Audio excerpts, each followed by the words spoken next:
Yeah, hello, hello, hello, hello. I hope you guys are all doing well. What's up with you people? Out there, this is Sean at Tell the Everyday Life Lesson podcast, right? Welcome. And, this podcast is based upon the five life energies, my partner in crime doing all this, Irene. She always makes this nice background, so we need to do a shout out to her too, right? So these nice little color circles, if you have never noticed them, they represent the five life energies. Maybe in another podcast I come back to it and tell you what that is all about. Um, I believe, if I'm not mistaken, we are already on episode 205 of Tell the Everyday Life Lesson podcast. The five life energies were first, presented in my best-selling book, Broken Silence: Living a Life with Passion and Purpose After Sexual Abuse. If you read that book already, then I'm so thankful that you did. If you didn't, you would do us all a great favor to pick a copy up. And all the proceeds, by the way, go to a non-profit organization. Today is episode 205, and we have a special guest. And you might say, Jean, again, a special guest. Yes, of course, all my guests are special. But I must say, today I have an extra special guest. Seriously true. Seriously true. So, keeps you a little bit in suspense. But before we go there, as always, I have a new YouTube channel. You would do me a great favor to subscribe there. Or if you just like to follow us on Facebook, then that's, of course, really good too. And without any further ado, I'm going to introduce Victoria Regan. And I knew her already before she knew me. Well, not like personally, but I admired her already, although that sounds a little bit creepy from far apart. But because, as you all know, I'm a ballroom and Latin dancer, and this is one of the big champions that we have in the world. I mean, she has been a Blackpool finalist. She has been multiple time US and Canadian champion. Probably I'd say all her accolades, not fully correct, but there's no way that I can actually overdo this. So she is a Broadway performer, dance ambassador. I think she even featured in a few movies. She is a ballroom and Latin coach. She's an entrepreneur. There is way too much to, If I need to read everything that she did in her life, that's probably a whole hour in itself. And strangely as it is, and interesting as it might be, this is actually not really what we want to talk about today. Well, I'm sure as dancers we cannot stop or talk about dancing, but we will talk about some other things. Definitely that she has a few principles in her life that I really resonate with myself. It's, why don't you put your life always in service of other people? That's one thing. You need to pursue your dream and your passion with all your might, because that would come to the first point back. And last but not least, if you can empower other people, then you always need to do so. So that is what I think Victoria is all about.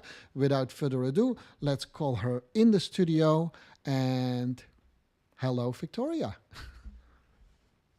Oops, I did not unmute you, Sorry, that is all my mistake. Let's do that again. There we are. There we are. Victoria, if you know me, every week I make this kind of funny. I hope they're funny. Technical mistakes. So I had Well, to as we saw, the technical difficulties even at the beginning. But thank you so much. What a great way to spend the morning or start the morning. I get up fairly early, but to speak with you is an honor as well. Thank you for your kind words. And, when we hear all those things about ourselves, it's always humbling, but also you think, I feel exhausted just hearing it. But I'm very grateful. Well, trust me, Victoria, we are never get exhausted hearing about you, right? So just give me just a little intro how I then personally start to meet Victoria, and that was really, very unexpected. Victoria and I actually we take lessons from the same teacher. Let's not call the name out right now. Maybe we do it No, later. we can't. We shouldn't. Oh, I think we can, right? It's of course Mr. Professor Dr. Ruud Vermeulen, Rude, Vermeer.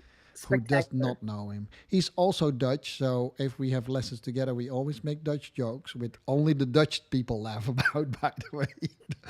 Most other people look at us like, what is that about?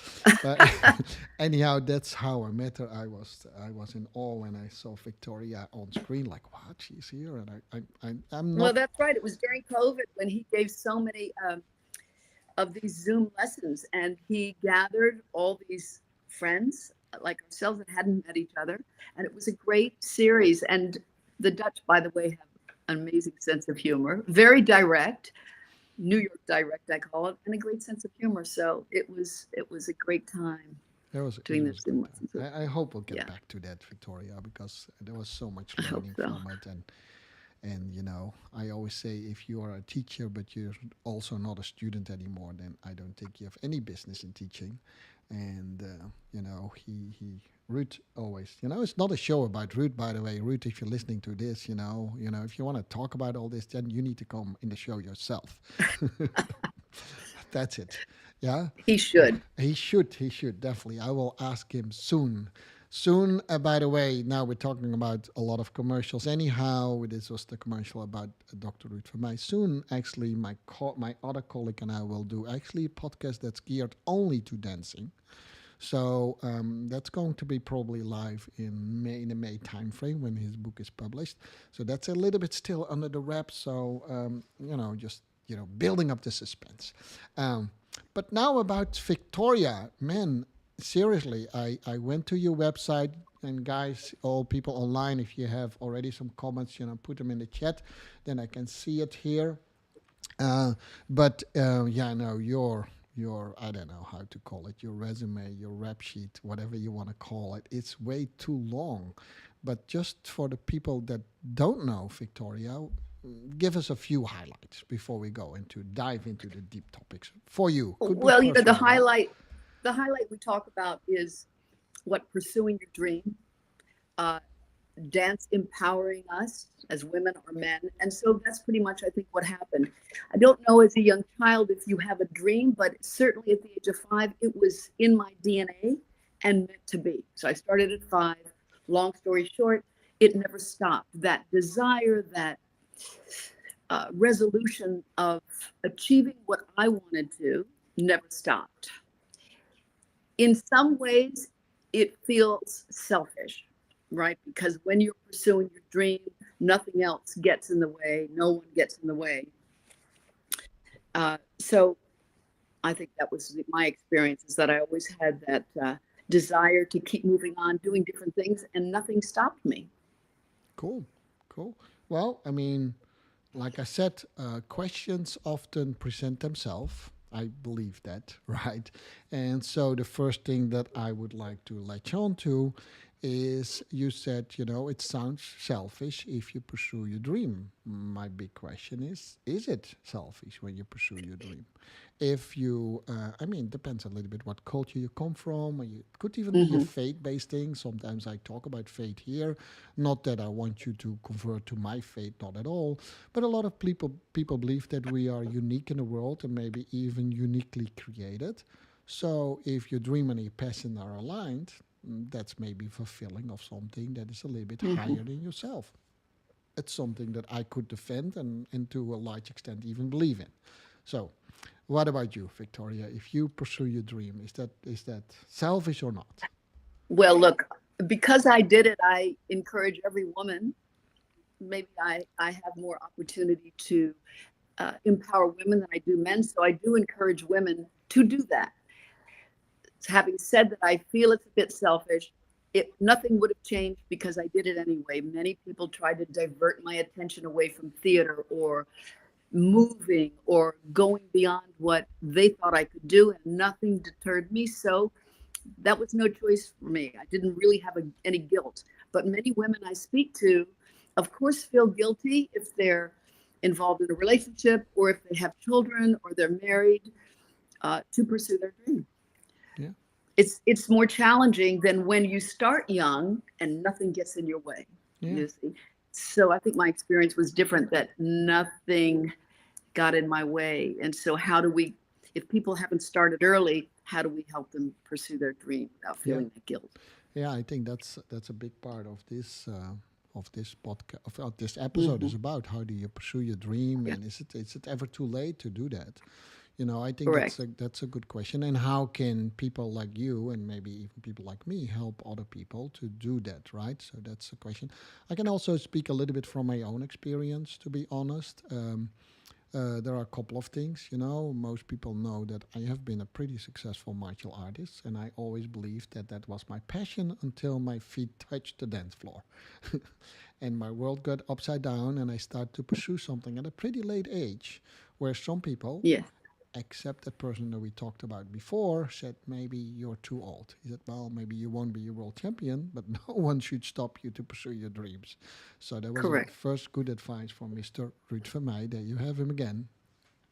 But there was a while also that I pursued a business career because everyone would do that, right? It's a normal thing. And I must say, I neglected my family through it and other things, and I neglected definitely my passion through it. So, not saying that that cannot be your passion, your business career.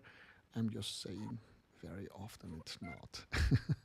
Very often it's not Well, so. that's right. So many people, if we did a survey on how many people were happy in what they're doing, the percentage would be quite high that says no.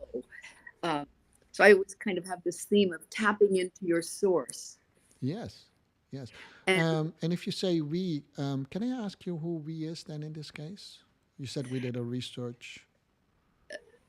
yes, I think I tend to say we, maybe my double or triple personalities. I don't, if we did a research, I probably mean to include Yes. everyone that sits down uh, as a mastermind, or if we all, I Yeah. have done research on it, or I think about it a lot.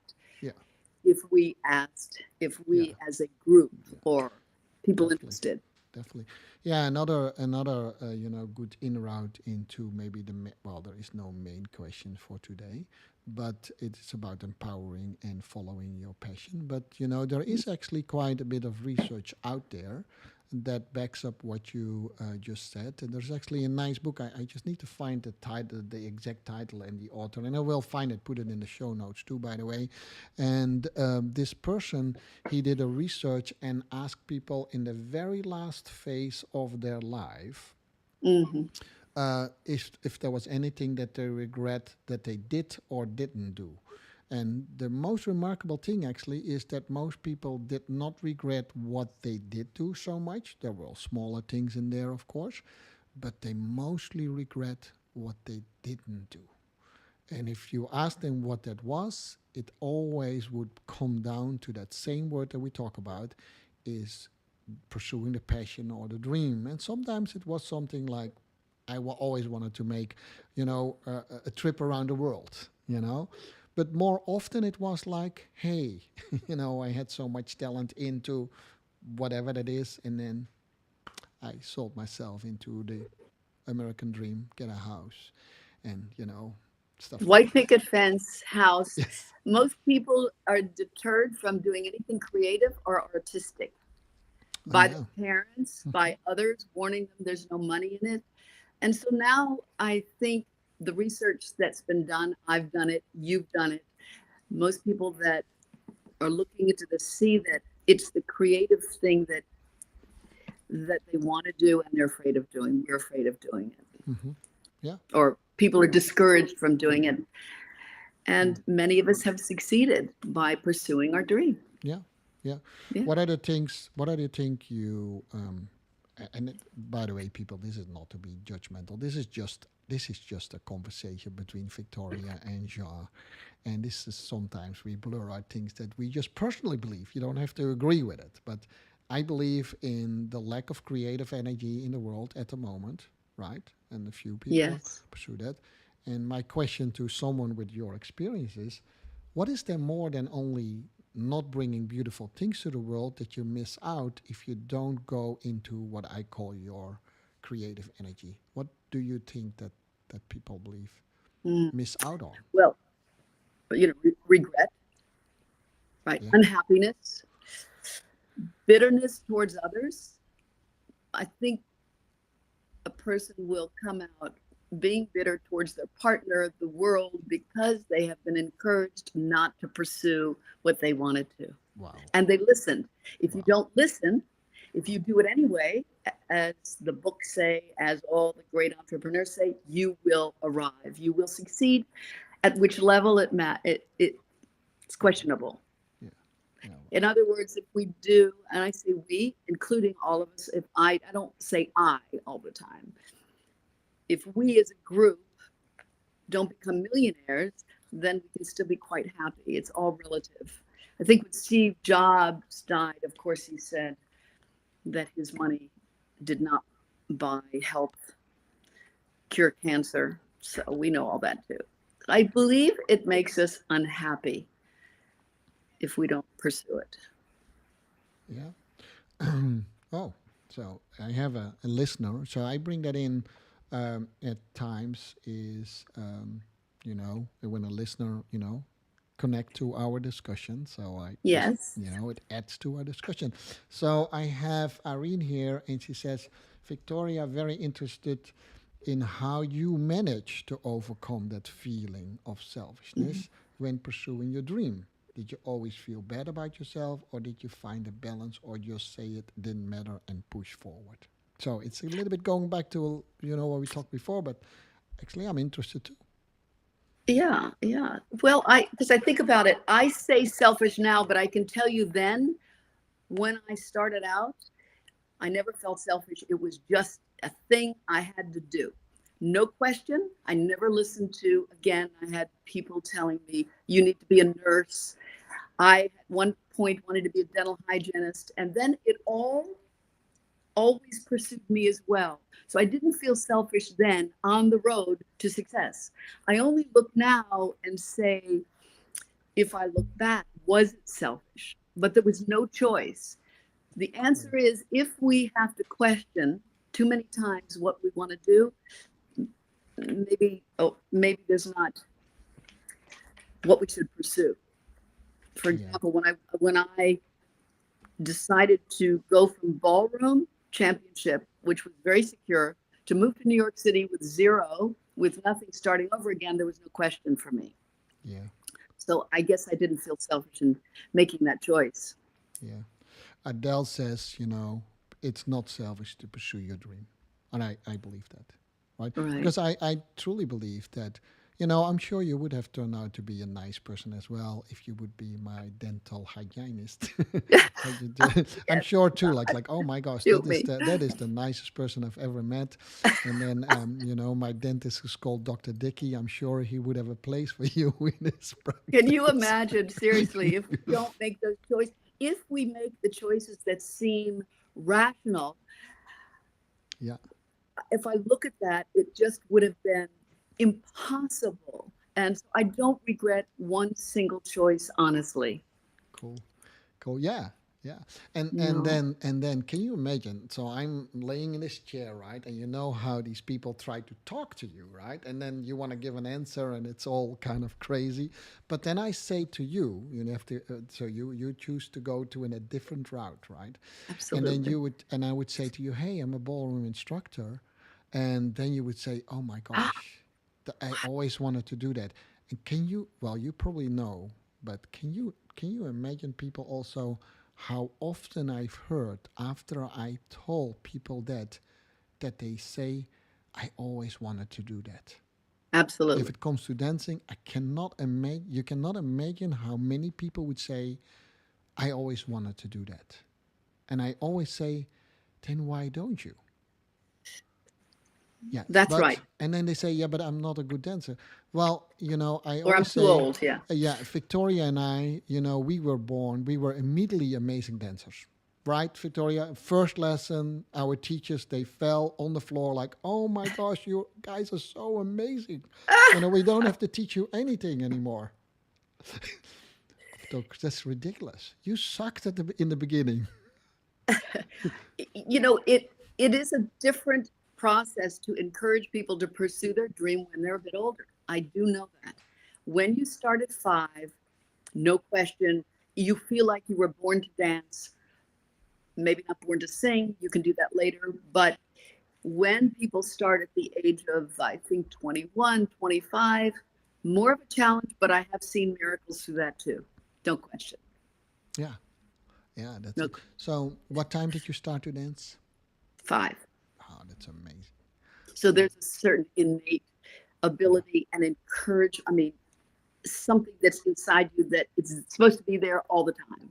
Yes. And it's quite natural. I don't mean I started out as a champion, but I was very fortunate. Yeah.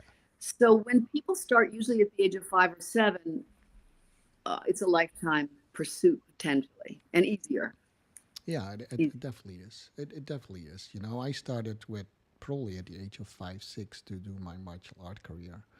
And most people, that is not to brag around, but that's why I reached what I reached in there. I came to the unfortunate discovery that something bigger was waiting for me there at a very late age. That, well, But you I'm did not it. gonna. You But did late it. as well. Yeah, well, it went like this. I give you the short story because I don't want to take over my own show. Well, it's my show. I can do whatever I You're want. sure you can do whatever you want. I can do We're whatever I interested. want. Come on. And but yeah, no, I just someone asked me to go to a formal dance class, and I always liked watching dance and watching people like you. I loved it. I just never came to my mind to do it myself, strange as it is. And it just within a few weeks, my whole world turned upside down. I couldn't let it go. I had to pursue it. I went to my teachers and say, "I'm really sorry. I have to go into ballroom Yes. dancing." And they said, "What? Ballroom dancing? And then what about Oh, the you studio? What crazy. about the school? What about our students?" And they said, "What about all your championships?" I said, "Okay, I'm sure they will be there if it's necessary, but I have to pursue it." Now the thing is, at some point in time, people start to ask me and say, "Hey, you practice and train different than most people. Where is that coming from?" So I started to teach people mental training even before I knew the difference between a cha-cha and a rumba. Seriously true, and and so then I thought, well, if I teach these people, I might as well learn some decent dancing too, and that's when I met, of course, Mr. Ruud van Mij, and the rest is kind of history. So, But it's it's an innate sense that nothing will stop you. Nothing. that's it, that's it. And if you don't That's start when you're in that walking, place, it yeah, takes you there. yes, you need to start walking, and then it's a little bit easier to get guidance, and it's just beautiful. It's beautiful. Yeah, Irene. So And thanks for. going into that and talking about empowering oneself, dancing, pursuing and knowing what you want to do and doing it does build confidence and overcome trauma and challenges. Cool. When I say overcome, doesn't get rid of it, but it pushes through Mm-hmm. the pain, the trauma, and the lack of confidence. Yeah. This I feel we've seen. When I say we, I always include so many people around me that have had discussions about it. In music theater, I know so many of actors have come from abuse, insecurity, no money, no chance. And those are the ones that make it on the Yeah. highest level. Exactly. What? So you go naturally or into the discussion that you and I actually just agreed on to talk about most, Mhm. and that's empowering other people and first maybe empowering yourself. Why is that? Why is it that you hear that so much, specifically from people who are more in the field of a creative thing? And like I said, I Mhm. don't want to set us apart. It's just the way how Victoria and I have seen the world, and maybe we have not seen it all. So at least in our vision, that's what we have seen with people who go into the field of creativity in the broadest sense of the world, a word. It could be acting, it could be painting, it could be dancing, that they often come from a place of trauma and Mhm. ordeals, but for some way they find a way to push through it. Why do you think that is? In theater, in creativity, one has to know themselves quite well to be good. So that means you have to delve deeply, be it through therapy or even I found, not in the ballroom studies, but in music theater, when I went to New York City, when I went to acting classes, it felt very similar to therapy. I mean, we were breaking down everybody that stood up, broke down, flushed out their trauma, cried until they got the scene right. I tell this to some of my friends how the difference was. So you don't come in with rhinestones, you come in raw. So the answer to the question is because you have to go to those places in our field, I don't know if you have to go to those places in business. I don't know if you have to go that deep and delve into that. You have to be a good salesman. You have to be good with people, but you don't have to self-explore as much. Is my guess. I could be wrong. Yeah. I said, I mean, it's a super interesting question. I'm sure people did some research around that too. Yeah. And I'm probably maybe more seen as a jack of all trades, but I have been a director in a in a pretty big company, to be honest. So I have seen the successful people who could stay pretty authentic. Okay. So I think there is somewhat in there the people who truly go into business because that's who they are, and not Mm-hmm. only because they believe that's the best way to do other things, like making money, and stay with themselves. I think it would be more or less the same. But a lot of Okay. it, yeah, a lot of people, You've they seen. just, become followers. They believe that they have to act in a certain way in a corporate organization, and you see that they have more troubles to, you know, keep going. They get burned out, they get all that kind of stuff. So that's an interesting topic. It Yeah. is. Did it change your dance, by the way, your acting classes, and dig deeper into your emotional and feeling Oh, life? wow. I don't know if it changed my dance because I came into New York City as a tapper, Hmm. uh, ballroom dancer. So, and I had taken a lot of New York classes. So I just took classes every day, and that just got better and better. I took singing lessons. That was an experience in itself. That changed me. I think mentally it changed me, but I don't think the dancing changed so much. It was just you had to be really energized, you had to be technically good and understand the style. That came from dance class, I think. And what I must say, auditioning changes you because you get rejected so many times a day that you it becomes much more easy. You just walk out of the audition and go, okay, next, and you go to the next one. So for that, it Mm, changes you. mm. Yeah, talking about empowering yourself is overcoming rejections and failures, and that you. Yeah, I always say, a win is a win, but a lose is a learn, right? So a win is Correct. a win, and a lose is a learn, and rejections is some sort of feeling of, and you must be a little bit masochistic if you want to become an actor because you get rejected so often times, Oh, they you eat know. lunch while they're watching you. They talk about you. Then they say thank you very much, and you take a deep What breath. was your worst rejection? What is my worst? Yeah, your worst rejection. I mean, I did quite well in the field. My worst there wasn't any worse because actually the big things I got. Some of the little things hurt because you thought, wow, you just weren't prepared. They were just better.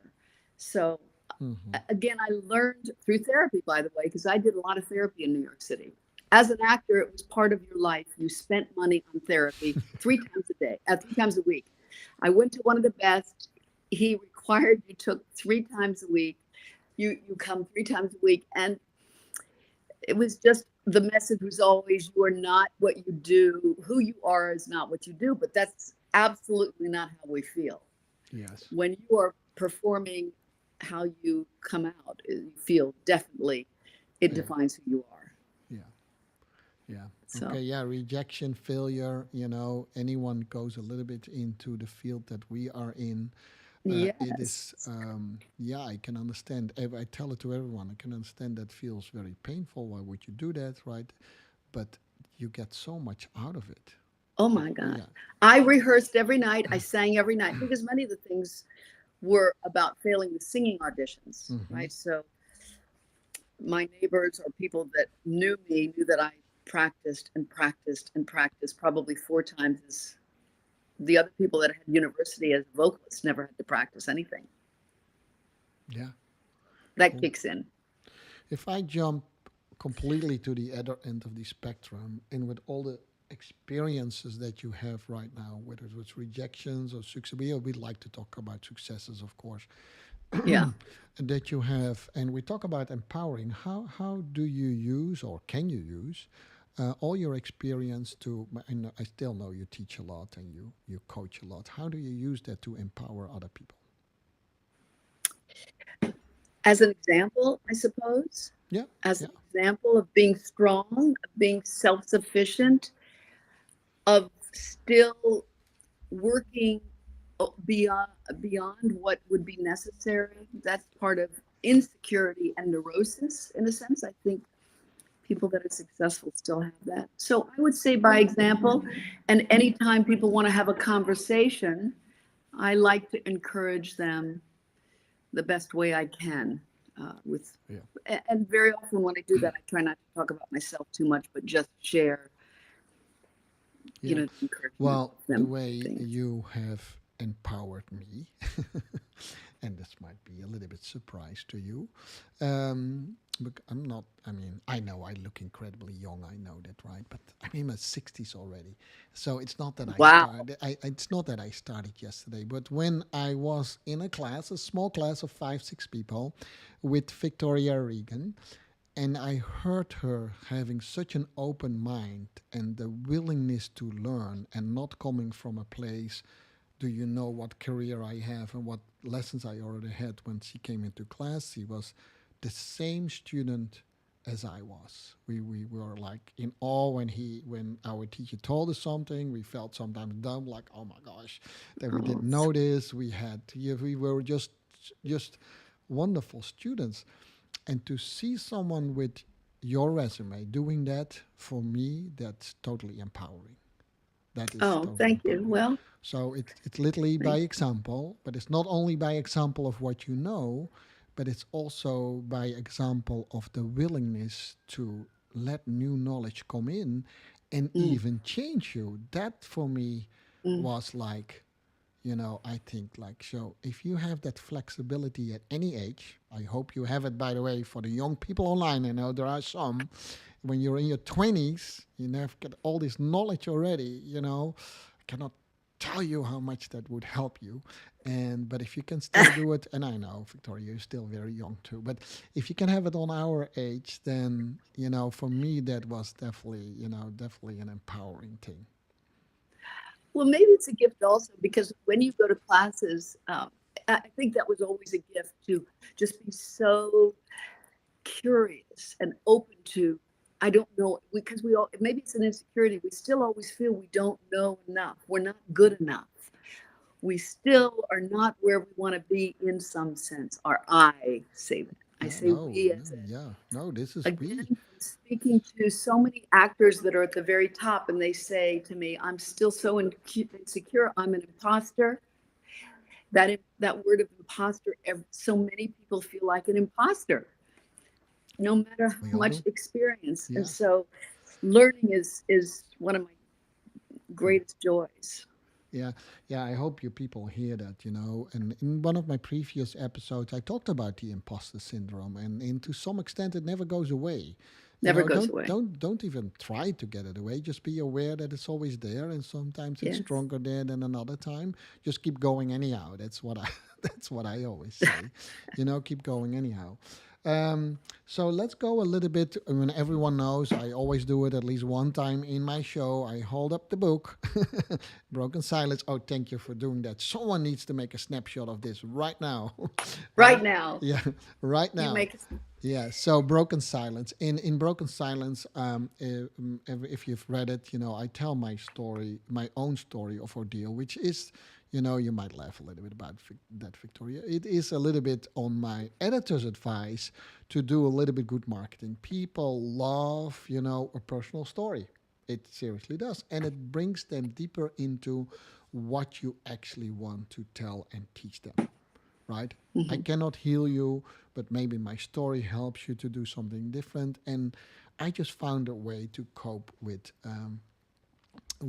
abuse, and I do think that dance has been a great influence of that. So how did you come across in your career people with bigger trauma than you actually wanted maybe to talk Oh about? my gosh. Yeah, can you give us I some have examples? experiences myself. Hmm. And then when I have spoken to so many people along, particularly again when I got to music theater, in the ballroom field, nobody shared. I don't remember people really sharing. It was odd. It was a competitive thing. We had a lot of friends, but nothing was ever shared. When you go into music theater or New York environment and you're in these classes, people talk about their trauma. Everybody, let's say 20 out of 30 people might start talking about why they can't open up and become vulnerable, which is the greatest quality of a dancer, an actor, a singer. So if I'm answering that question, uh, dance helps that, acting helps that, performing helps that, because you can't be authentic without breaking through one's trauma. Not completely, but to talk about it as you've chosen, to share it, often helps people. You have to share it with people you trust. In your case, you've shared it to the world, with the world. And this way, people can sit back and go, wow, it's one more person that's successful, that seems confident, and has broken through his silence by sharing the trauma. So And it's beautiful. traumatic. So it's yeah, so beautiful. It's, And you do it uh, over and over again.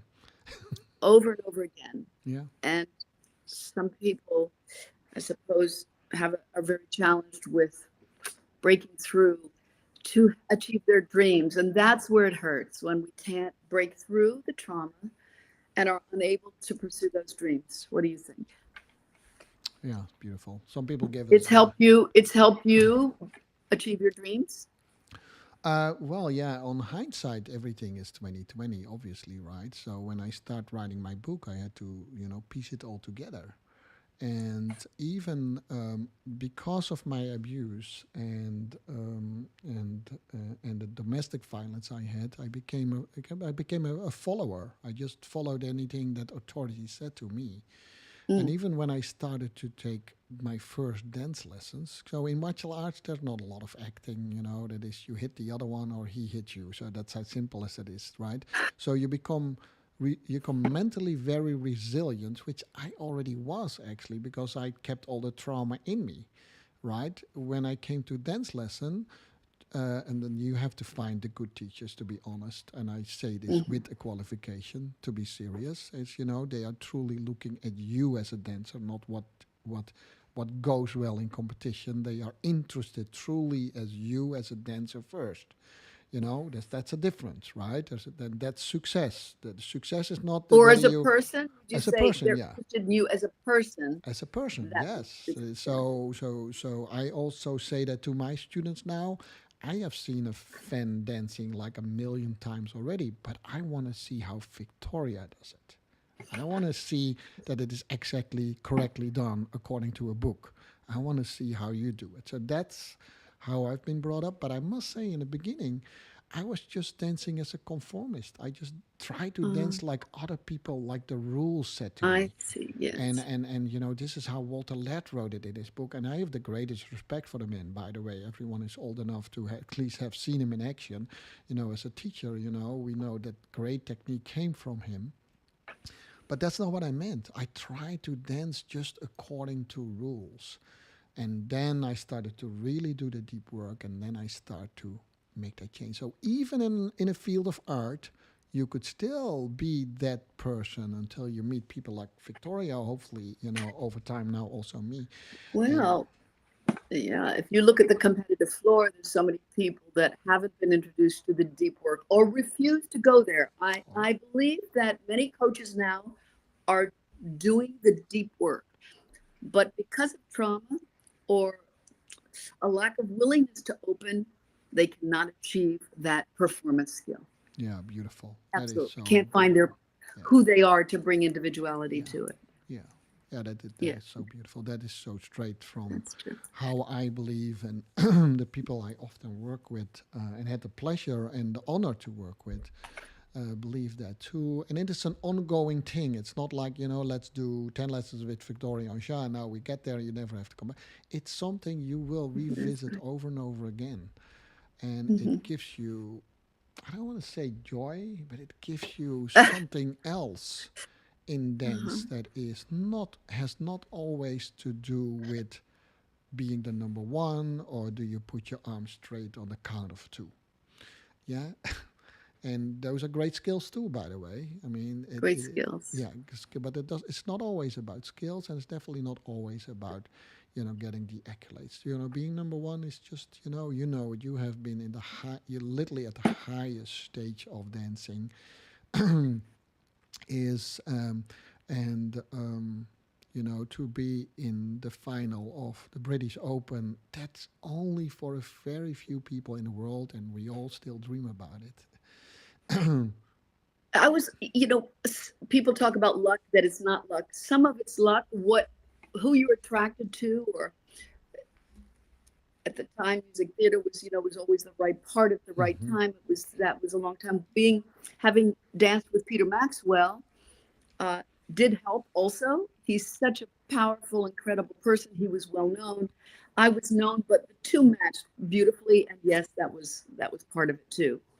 Yeah. So yeah, opportunity meets luck meets wonderful people. Yeah. Dances are a little bit crazy, but I just have to close my eyes to see you guys dancing, because I believe that Peter Maxwell was one of those real men on the floor. Magnificent. Magnificent. I always called Peter, and this is something and by the way, he was incredible to work with. Just bliss.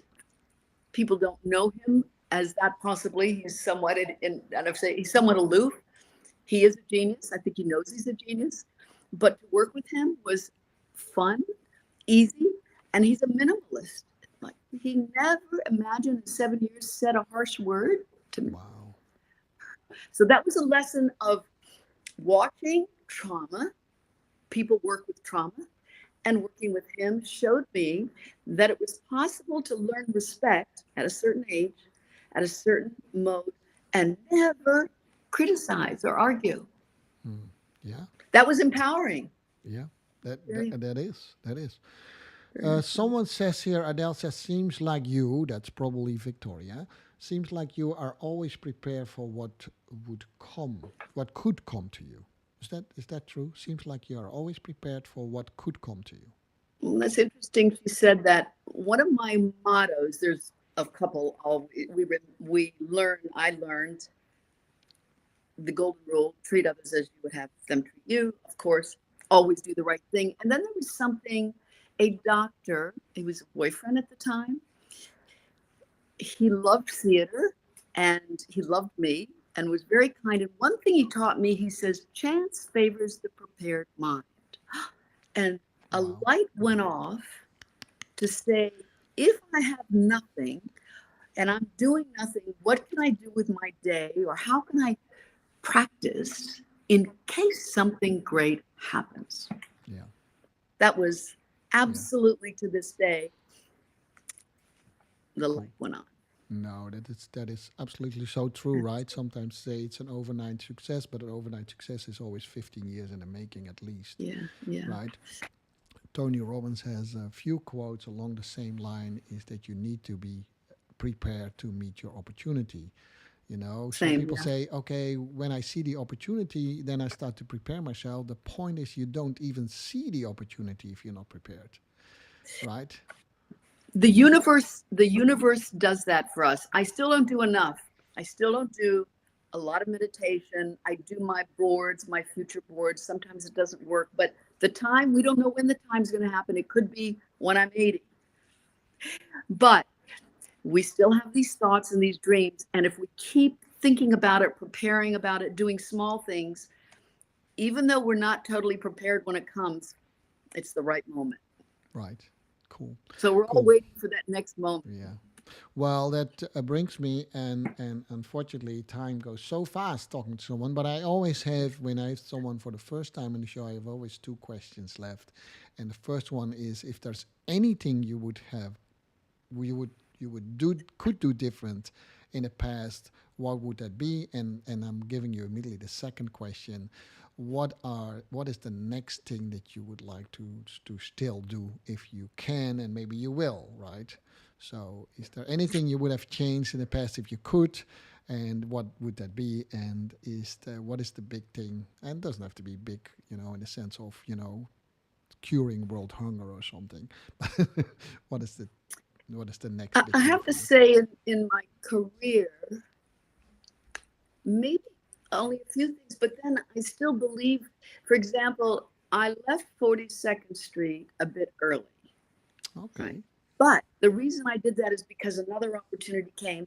I wanted to use more of, let's say, my talent. So there's a few things, but honestly, I have to say no. Overall, probably no.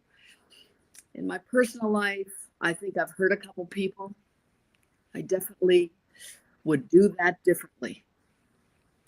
You Well, know, we'll be the sometimes same. we have learned betrayal.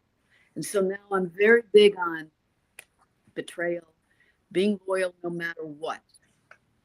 So other, Cool. and then the next thing I have thought about, I would love to tour as a motivational speaker, but you know, finding that drive to put the time in. Yeah, Are that we would willing to be. do what it takes? Well, you always motivate me, so Thank you. it's not. It's maybe not 100 people, but it's definitely cool. I think you should be. You should definitely be a motivation. Yeah, I think it would be We'll wonderful. see. Yeah. It's definitely something that I like to do. Go on stage and talk to people.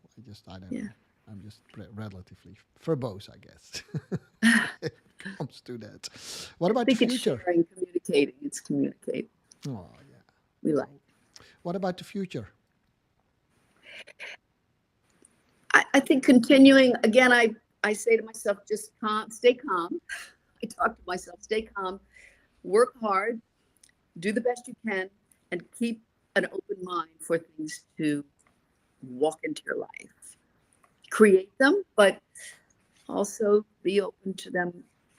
Then I walk right through that door. Yeah. That's Wow. it. Someone I'll said walk through already that you door. would be an incredible, awesome motivational speaker. So I, Could be I a good friend of mine. that, yeah, you might have even paid her. I don't know. I paid her. I don't know to say that.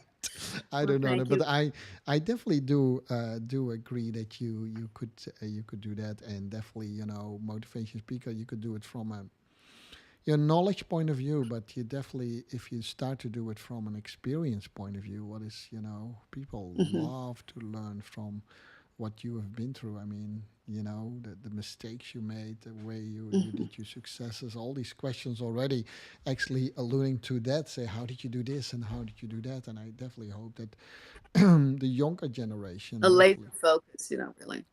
Yeah, what is that, right? I teach a lot about focus, but why are some Mm. people more distracted? Is that a character Mm. thing? Is it a luck thing? Is it what is it? There is something magic about people who can be. It started there, right? Our discussion is: Are you selfish? I don't think so. I kept my answer a little bit, my personal answer to that question, a little bit to the back end because I think if you pursue your dream and you land on it and you know for sure that it is your true dream like I did with dance, it's not if you take something like dance away from me, you take truly a part of Ja away from me.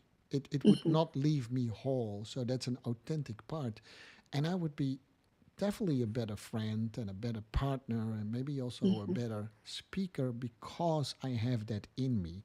So finding my dream and passion makes me also that I can serve other people better Correct. because I do it from a place that I believe in. Mhm. Now you don't have to believe me or Victoria, but that's the first talk. I still remember that. I thought, who is that woman? And I thought, oh, that's Victoria. And I was like, oh my gosh, I'm Marcus. And there was no one else in the room. I did not know how to tell it. And then, but it was like within seconds, I felt that's a real person.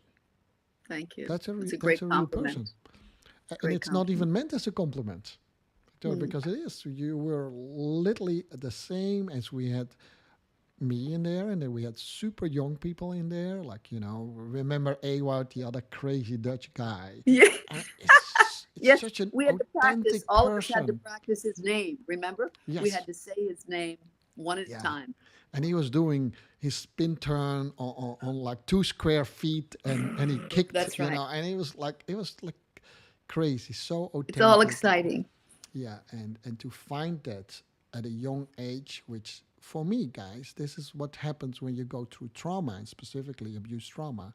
Sometimes that authenticity is taken away from us, not entirely. It's just putting aside a bit, and it takes a little while to find it back. People like Victoria, in the way she teaches, can help you to find it back. You have to do it yourself. You have to willing to put in the work, because but you find it back, and it comes with pain, it comes with crying, it comes with yelling, it comes with anger, but it also comes with love and all that kind of stuff too. So Acceptance of what happened acceptance, to yeah. you, acceptance and not forgiveness, but understanding of the people that did it. Yes, They they were have their story too.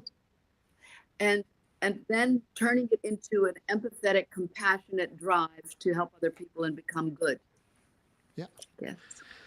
Well, Thank I'm you. sure we didn't go a lot into other topics, but I hope to can have you back one more time, Victoria, later. That would be awesome. I hope people you online loved what we talk about. If you have a few more questions, let me know.